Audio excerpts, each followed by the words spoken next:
안녕하세요. 오늘은 어렸을 때 왕따라는 너무나도 마음 아픈 경험을 다 극복하고 이제는 비보이로서 너무나도 화려한 변신을 한 분이 있다 그래서 제가 만나봤습니다. 여러분 기대되시죠? 네, 안녕하세요. 안녕하십니까. 네, 너무 외모도 너무 귀엽게, 블링블링하게 생겼어요. 감사합니다. 네, 아니 저희 이렇게 앞에서 나온 화면에 이렇게 화려한 스포트라이트를 받으면서 이렇게 춤도 멋지게 추는데, 아니 어렸을 때 왕따를 당했다고요? 진짜 안 믿어져요. 근데 왕따는 어떻게 돼서 왕따를 당했어요? 일단 제가 초등학교 4학년 때 이제 왕따를 당했었는데 어떤 친구가 누구하고 싸우고 있는 거예요. 제가 듣다 보니까 이거는 제가 화낼 게 아니라 저 친구도 잘못한 게 있는데 라고 생각을 했는데 이제 그거를 얘기를 했죠. 이제 그 친구한테 가서 이제 근데 내가 생각을 했을 때는 너도 조금 이렇게 이런 부분에서 조금 잘못한 거 아닐까 이렇게 얘기를 하게 됐어요. 그 친구가 이제 좀 화를 약간 내면서 저한테 오히려 뭐라고 하더라고요. 그 이후에 이제 그 친구가 친구들을 동원해가지고 이제 저를 왕따시키자. 그래요? 그럼 평소에 뭐 성격은 누구를 막 때리고 이런 성격이었나요? 절대 아닙니다. 예. 저는 만화를 되게 좋아했었는데 그 중에서도 드래곤볼을 너무 좋아했었어요. 드래곤볼의 주인공이 손오공이 되게 착하게 나와서 나도 저렇게 착하게 살고 싶다 이랬던 그게 저의 모토였기 때문에 더더군다나 이제 누구를 때린다든지 이런 건 없었을 뿐더러 도와주고 싶어 했었어요. 그러면은 그렇게 평소에 그냥 조용하고 또 친구들하고 잘 지내고 이런 성격이었는데 어느 날 갑자기 학교를 가니까 다 나를 따돌려. 막 쓰레기 취급을 해. 자, 어린 마음에도 상처가 너무 심했을 것 같아요.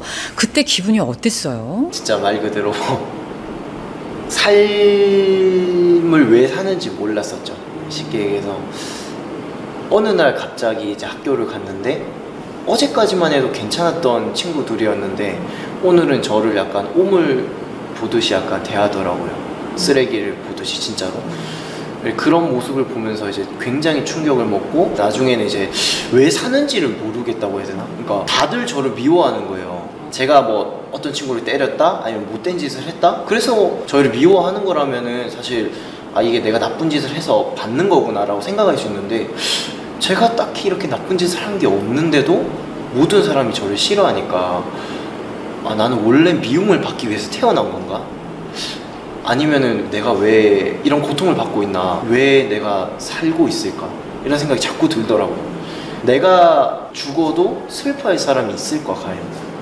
보통 왕따를 당하게 되면 일단은 사람들을 피하게 되고 너무 두려우니까 상처를 받아서 그게 대인기피증이라던가 그런 게 생길 수 있는데 그럼 이 왕따를 한 1년 정도 당했다고 제가 들었는데 이걸 어떻게 그러면은 극복을 했어요? 이제 5학년 때 이제 분위기 메이커 같은 애가 있었어요. 그러다 보니까 이제 그 친구하고 같이 이제 조금 어울리려고 많이 노력을 했었죠. 그러다 보니까 저도 이제 어느 순간 이제 왕따 같은 데서 이제 벗어나게 됐었는데 근데 사실 가장 중요했던 거는 그 후유증이 너무 심했었던 거였어요. 그 상처는 계속 남아있는 거죠. 치유가 안 되니까.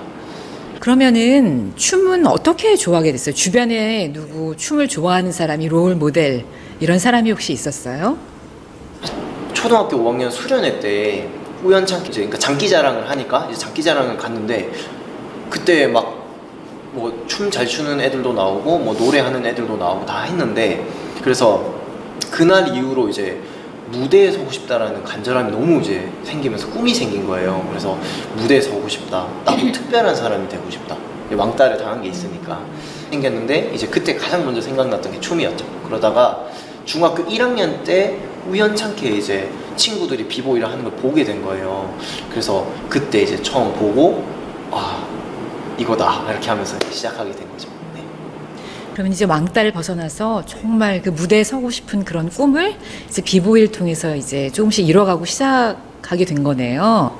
비보이 통해서 이제 무대에도 서고 막 친구들도 생기고 자신감도 생기면서 이제 완전히 고생 끝 행복 시작 이제 쫙 이렇게 된 건가요? 어땠어요? 사실 처음에는 그럴 거라고 이제 생각을 했었는데 그게 그게 희한한 게 저는 어딜 가도 계속 고생만 있더라고요. 처음에는 이제 저도 사실 춤이라는 걸 직업으로 삼을 때는 춤을 출 때마다 너무 행복하고 이제 저라는 사람이 칭찬도 받고 인정을 받으니까 너무 행복해서 아, 이 춤을 추면은 이제 행복하게 살 수 있구나 생각을 했었어요. 그래서 춤의 길을 가야겠다 선택을 했지만 막상 이제 팀에 들어오니까 저보다 잘하는 사람이 너무 많은 거죠. 그리고 무엇보다 제일 많이 들었던 소리가 너는 왜 춤을 추냐? 진짜 팀장님이 저를 보는 앞에서 사람들이 다 있는데 너 왜 춤추냐? 그만둬라. 춤도 못 추는 게. 이렇게 얘기를 하시는 거예요. 차라리 공부나 해라. 그럴 정도로 항상 팀에서도 무시를 많이 받았었어요. 네. 그래서 그때 생각했던 게 아, 원래 나는 그런 운명인가? 항상 어려움만 있으니까 그렇게 많이 생각을 했었죠. 그러네요. 보통 부모님들은 또 특히 이제 아들이 춤을 춘다 이러면 사실은 보수적인 분들은 별로 안 좋아하시잖아요. 근데 우리 대위군의 부모님은 어떠셨는지 반응이. 아, 저희 부모님은 최강이었습니다. 그 6년 동안 단 한 번도 저를 인정해 주신 적이 없었고 특히나 항상 들었던 얘기가 뭐였냐면 네가 그 정도 갖고 될 것 같냐? 이 얘기를 제일 많이 들었었어요. 사실 이제 청소년기였는데 이제 부모님은 이제 저에 대한 그런 거를 이제 걱정은 하신 거는 이해를 하지만 저한테는 이제 꿈을 짓밟는 약간 그런 느낌이었었죠. 항상.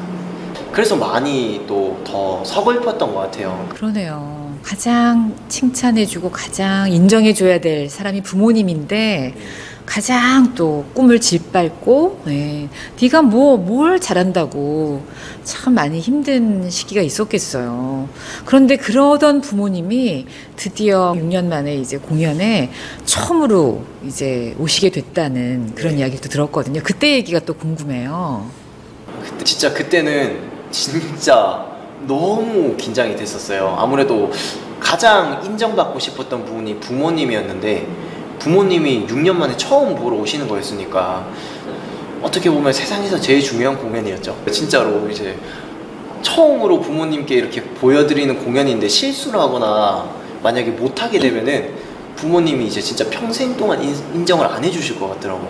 딱 공연 당일날에 좀 특별한 일이 있었어요. 제가 원래는 무신론자였는데 그 당시에 저를 가르쳐 주시던 그 단장님이 이제 교회를 다니시던 분이었는데 이제 약간 하나님에 대한 것들을 이제 많이 느끼게 해주셨었어요. 그러다 보니까 아 진짜 신이 있을까라는 생각을 한 적이 있었는데 이제 그날 딱 그게 생각이 난 거죠.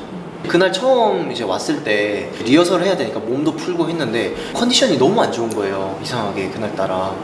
무엇보다도 제가 해야 되는 기술이 하나 있었는데 그게 고난이도였었어요. 근데 제가 몸이 안 좋으면 실패할 확률이 높아지니까 그래서 혼자 몰래 이제 다 리허설 하는 도중에 혼자 구석에 가서 기도를 처음으로 해봤어요. 하나님, 저는 하나님을 안 믿는다. 근데 오늘 저한테 너무 중요한 공연이 있다고.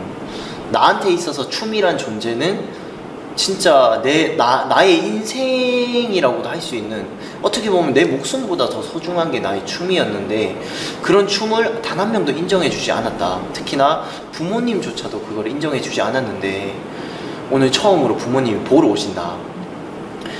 근데 그렇게 부모님이 보러 오는 너무 이제 귀한 자리인데 제가 너무 몸이 안 좋고 컨디션이 안 좋다 보니까 그래서 오늘 왠지 나는 공연을 망칠 것 같다. 그치만 사람들이 신이 있다고 얘기를 하는데 진짜 신이 존재한다면, 하나님 정말 계시다면 오늘 나 한 번만 도와주시면 안 되냐고. 나한테 진짜 하나님이 한 번만 도와주신다면 나 하나님 정말 열심히 믿겠다고 약속을 한 거죠.